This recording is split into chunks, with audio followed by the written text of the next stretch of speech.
सियारे जे सर्द ॾींहंनि में जॾहिं उतरजी ओ त सार जा सॾाणे थी तॾहिं हाव ते उहे शख़्सियतूं हुरी थियूं अचनि जिन जो ज़िक्र अॼु बि ईअं थिए थो जीअं नंढड़नि ॿारनि खे परिण जूं आखाणियूं ॿुधाइबियूं आहिनि, जीअं देवमाला जी किरदारनि जा किसा छेड़िबा आहिनि ऐं पोइ परिस्तान जी प्रचार जहिड़ी ॻाल्हि अची पंहिंजी धरती ते दंग कंदी आहे।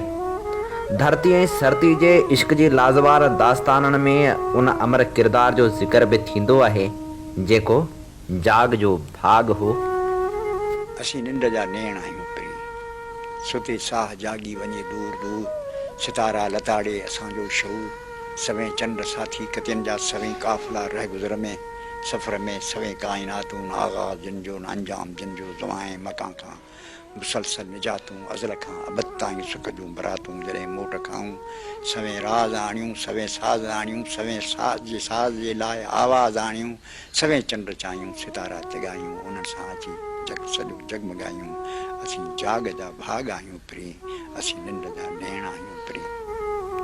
सुजागी जा सॾ वर्णाईंदड़ सिंध जे ॾाहे दानिश्वर अदीब नक़ाद ऐं सियासी अॻवान रसूल बख़्श पलीजे जो जनम 20 जनवरी 1930 ते जुंगशाही भरिसां नंढड़े ॻोठ मुगर पलीजो में अली मोहम्मद पलीजे जे घर में थियो।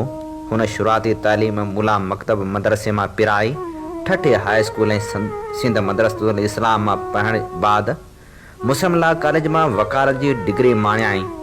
वन यूनिट जे ख़िलाफ़ हुन साईं जीम सैयद, हैदर बख़्श जतोई, काज़ी फैज़ मोहम्मद, कामरेड ग़ुलाम मोहम्मद लेगारी ऐं ॿियनि सां गॾिजी जदोजहद में हिसो वरितो। 1968 में जॾहिं साईं जीम सैयद अयूबी मार्शला दौरान वॾे अरसे जी नज़रबंदी खां पोइ आज़ादु थी बज़्म सूफ़िया सिंध क़ाइमु कई त रसूल बख़्श पलीजो उनजो सेक्रेटरी बणियो। जंहिं प्लेटफार्म तां साईं जीम सैयद सिंध जे मुख़्तलिफ़ दरगाहनि ते ख़ुतबा ॾेई सिंधी क़ौम जो जदीद तस्वर पेश कयो।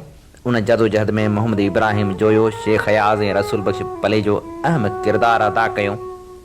साईं जीम सैयद 1969 में हाला में कन्वेंशन कोठाए सिंध मुतहदा मुहाज़ जो बुनियादु विधो, जंहिंमें वन यूनिट जा मुख्य किरदार अयूब खोड़ो ऐं पीर अली मोहम्मद शाह राशिदी शामिल थिया।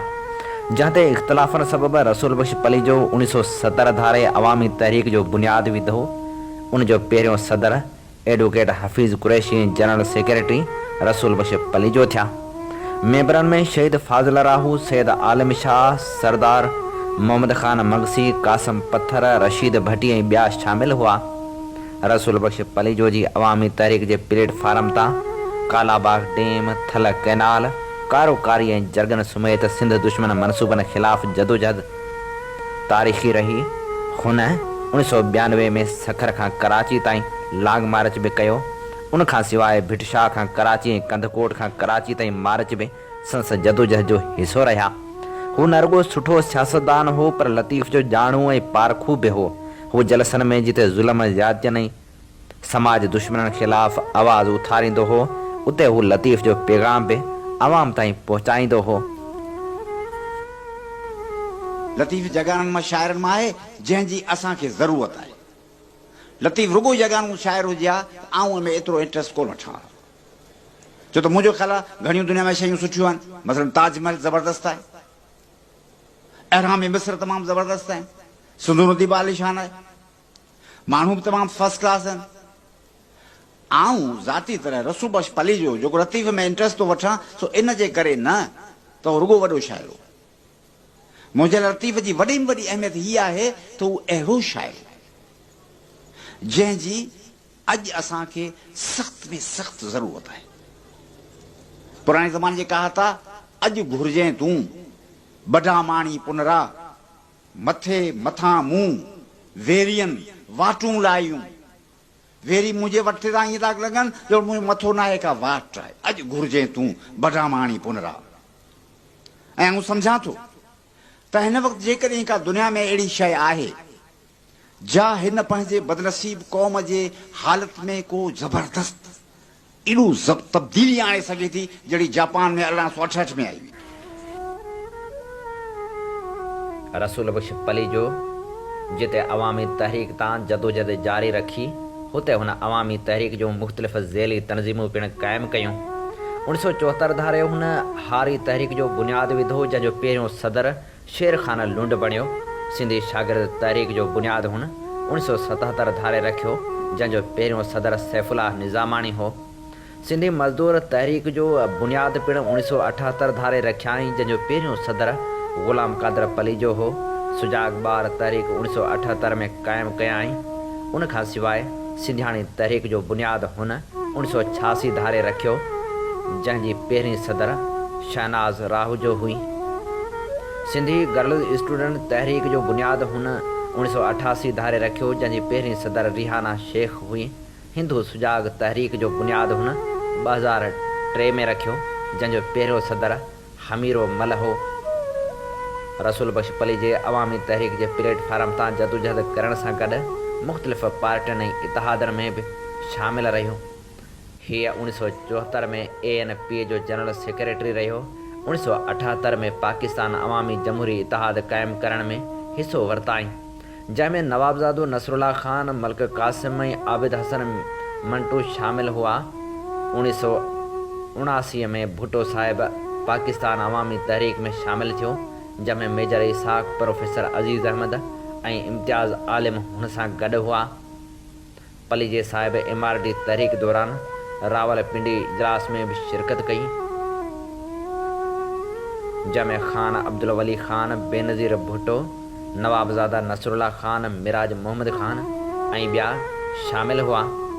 पलीजे साहिब 1987 में सिंध अवामी तहरीक ऐं उनजे ज़ैली तनज़ीमनि ते मुश्तमिल सिंधी अवाम जो इतिहाद जोड़ियो ऐं 1988 में सन में साईं GM सैद जी सरबराही में सिंध क़ौमी इतिहाद जे क़याम में हिसो वरिताई जंहिंखां जल्दी धार थी वियो। रसूल बख्श पली जो 2000 में सिंध पाणी कमेटी इतिहाद ऐं ग्रेटर थल कैनाल एक्शन कमेटी जो मेंबर ऐं अॻवान रहियो। 2004 में पाकिस्तान किसान राब्ता काउंसिल में शामिल थियो। उनखां सवाइ एशिया पैसिफिक फोरम जे एग्ज़ीक्यूटिव कमेटी जो मेंबर बि रहियो। पलीजे साहिब सिंध जे क़ौमी हक़नि लाइ केतिरा मुज़ाहिरा, रैलियूं ऐं कामयाब लॉन्ग मार्च कराया जिन में मर्दनि खां सवाइ सिंधियाणी तहरीक सां लाॻापियल सवें औरतुनि पिणु हिसो वरितो जिन में संस भेण मरियम पलीजो ऐं ॿियनि अज़ीज़ाणियुनि भरपूर किरदारु अदा कयो। रसूल बख्श पलीजो सियासी जदोजहद दौरान केतिरा भेरा जेल वियो। हुन कोट लखपत जेल में रहण दौरान कोट लखपत जो क़ैदी नाले किताब लिखियो। सचाई जा सॾ वर्नाईंदड़ हिन अज़ीम शख़्स हुक्मरान जे कारण करतूतनि ते कॾहिं बि पर्दो न रखियो। हुन जॾहिं बि ॻाल्हायो थे तॾहिं पंहिंजे धरती जी ॻाल्हि थे कयाई ऐं धरती वासियुनि खे हुन सोन जहिड़ो सच थे ॿुधायो।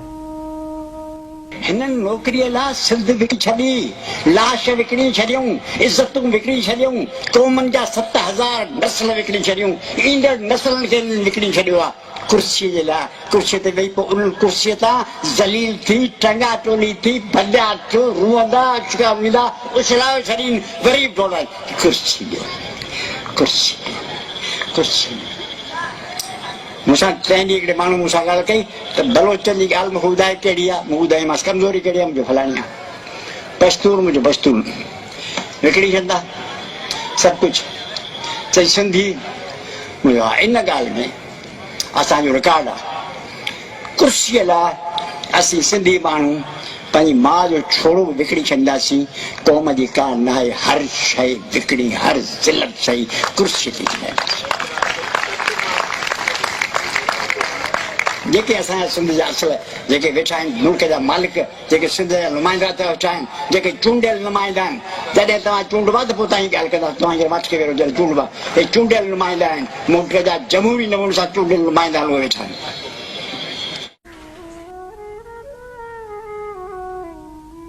अदब जे मैदान में रसूल बख्श पलीजे जो शुमार सफ़े अवल जे लेखकनि ऐं नक़ादनि में थिए थो। जंहिं दौर में रसूल बख्श पलीजे अदब जी दुनिया में पेर रखियो तॾहिं नंढे खंड में तरक़ी पसंद अदबी तहरीक पंहिंजे ओज ते हुई।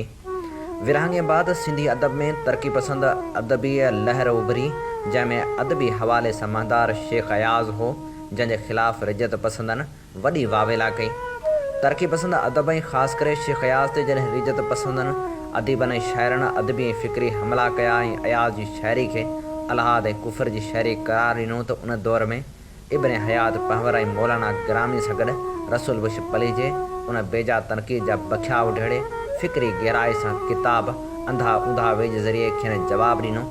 साॻे रुजत पसंदि टोले 60 वारे ॾहाके में साईं जीअम सैद जे किताबनि पैगाम लतीफ़ जीअं ॾिठो आहे मुंहं ते बि सख़्तु तनक़ीदूं कयूं ऐं अके 4 पंफलेट ऐं मज़मून लिखिया त पली जे उन गिरोह ख़िलाफ़ जानदार मज़मून लिखिया।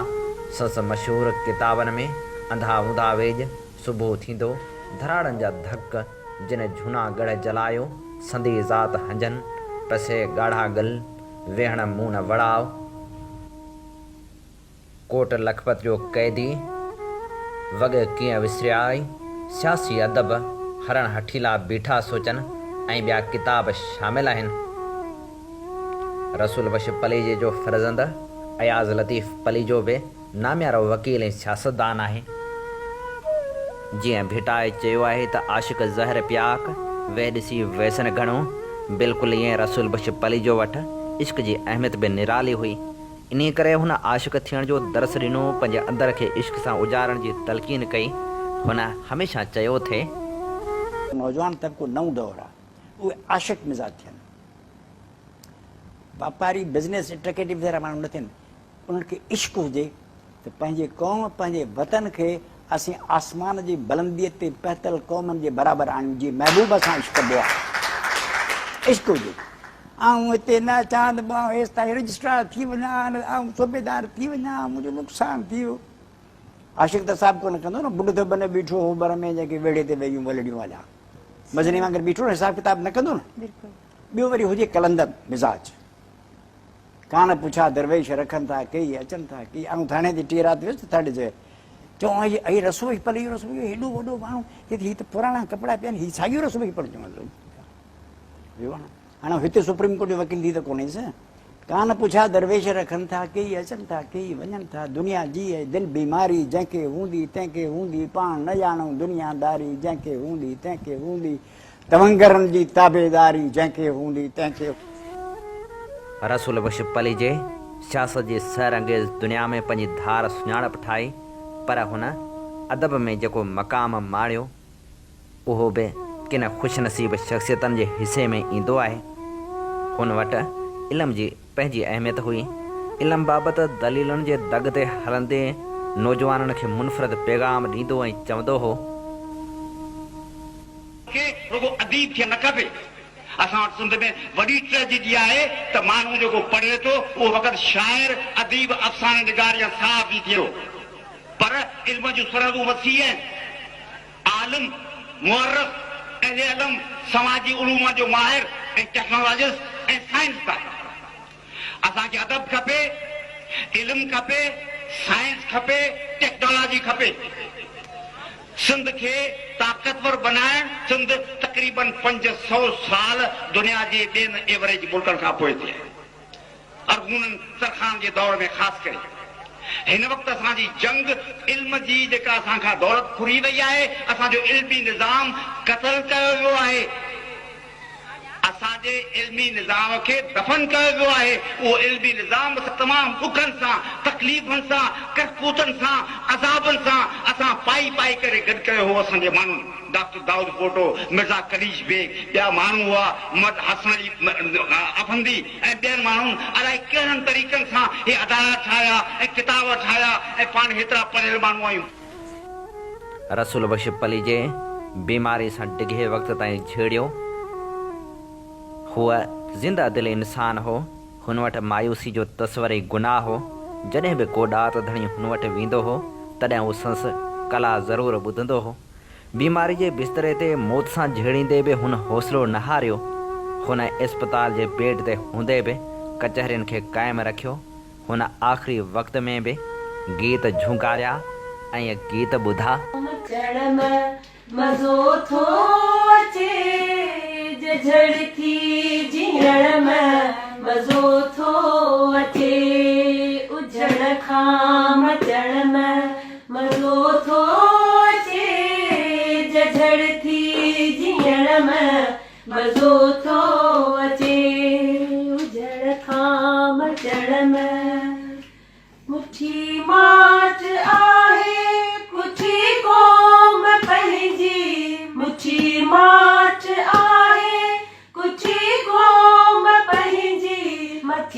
खोम बण में मज़ो थो अचे झड़ती जीअण में मज़ो थो अचे उजड़ खां बचण में वञण लाइ वतन जे हथन लाइ वञण लाइ वतन जे हथन लाइ हकन लाइ विढ़ण में मज़ो थो अचे झड़ती जीअण में मज़ो थो अचे उजड़ खां मचण में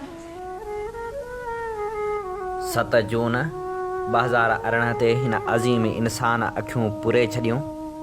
हूअ सिंध जो पहिरियों अज़ीम अॻवान हो जंहिंजे मड़ खे सिंध जे मुख़्तलिफ़ इलाइक़नि मां आयल औरतुनि कुल्हो ॾिनो हो। अॼु बि जॾहिं संसद सालगिरह या वरसी जी तक़रीब मुनक़िद थिए थी तॾहिं अज़ीम धरती जूं बावकार न्याणियूं पंहिंजे क़ाइद खे सलामी ॾियण लाइ अचनि थियूं ऐं खेसि अक़ीदत जा गुल अछनि थियूं। कान पुछा दरवेश रखनि था कई अचनि था कई वञनि था दुनिया जी है दिल बीमारी जंहिंखे हूंदी तंहिंखे हूंदी पाण न ॼाणो दुनियादारी जंहिंखे हूंदी तंहिंखे हूंदी तवंगरनि जी ताबेदारी जंहिंखे हूंदी तंहिंखे हूंदी